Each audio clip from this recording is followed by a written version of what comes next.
Il y a plusieurs sites en fait, plusieurs sites qui resteront à jamais gravés dans ma mémoire. L'un des sites en fait c'est la Grande Muraille de Chine. Vous voyez la grandeur de cette infrastructure qui continue de résister au temps et qui est valorisée par la Chine. Ça c'est à Beijing. Lorsqu'on se déplace un petit peu vers Shanxi et on découvre le mausolée de l'empereur où il y a des guerriers en terre cuite, on voit l'art et la manière en fait dont ces guerriers ont été conçus et enfouis dans le sol durant des siècles. Et aujourd'hui, ce site est devenu un site très très prisé par les touristes.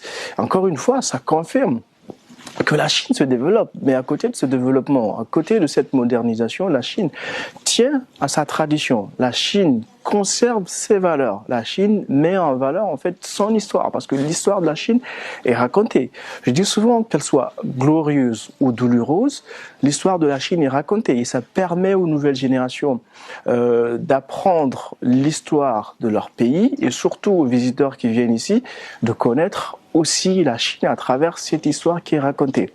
À Shanghai, vous imaginez en fait cette tour qui est également très très visitée et à travers cette tour on découvre une magnifique ville et surtout il faut rappeler que c'est le 3e plus haut gratte-ciel du monde et pour bâtir ça il faut avoir des ambitions.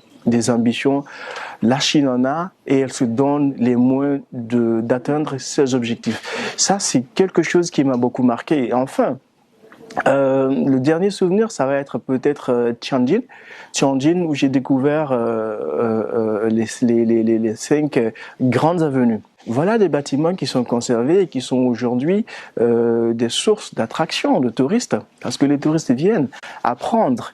Et quand vous vous y rendez, vous découvrez en fait l'art et la manière par laquelle la Chine protège ou conserve ces bâtiments. Durant mon séjour en Chine, d'abord j'ai pu couvrir l'événement le plus important, le forum sur la coopération sino-africaine. Là, j'ai découvert beaucoup de choses parce qu'il y a eu plusieurs interventions des pays africains.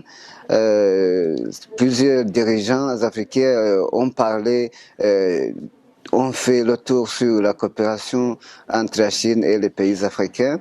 Cela vraiment m'a construit, ça m'a enrichi parce qu'on a compris que partout la Chine intervient positivement, qu'elle contribue dans le développement socio-économique. Cela vraiment m'a beaucoup marqué. Et puis j'ai pu aussi couvrir l'exposition internationale.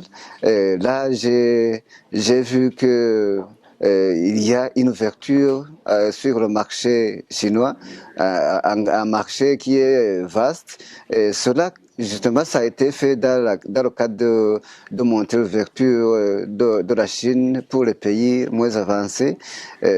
Si on parle justement du tarif douanier zéro avec des pays moins avancés sur les produits qui entrent en Chine, cela c'est vraiment quelque chose à saluer. Au cours de cette exposition, alors j'ai remarqué que les pays moins avancés, même les autres pays, étaient présents et étaient nombreux. Cela m'a marqué beaucoup. L'autre chose qui m'a marqué pendant mon séjour, on a effectué des visites dans les provinces. Ce que j'ai remarqué, c'est que les provinces, la population chinoise est avide. Les provinces sont avides, la population est avide à voir le développement autour d'eux. Dans les provinces, on a envie de développer la province, on a envie de développer les villages. Tout le monde agit dans le cadre de promouvoir son activité, de promouvoir son environnement. Pendant 4 mois, on était là, on a découvert la Chine, on a visité plusieurs villes, on est parti pour plusieurs provinces chinoises. Tout a été exceptionnel pour nous la délégation africaine.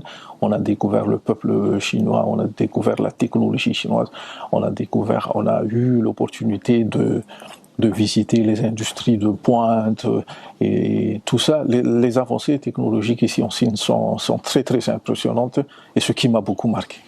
Le moment le plus significatif pour moi, je crois que c'était d'être au-dessus d'une montagne en train de rouler avec un véhicule, les routes très bien planies. Là, je parle du comté de Lanco où cela a presque dépassé mon entendement, voir l'environnement, un village, un comté, une municipalité, mais bien construite, tout est clair, tout est bien organisé. Et je pense qu'avoir visité ce comté, avoir visité la province du Shaanxi a été quelque chose qui m'a un peu fasciné, quoi. Voir toutes les infrastructures, notamment les infrastructures routières, cela a vraiment dépassé mon entendement.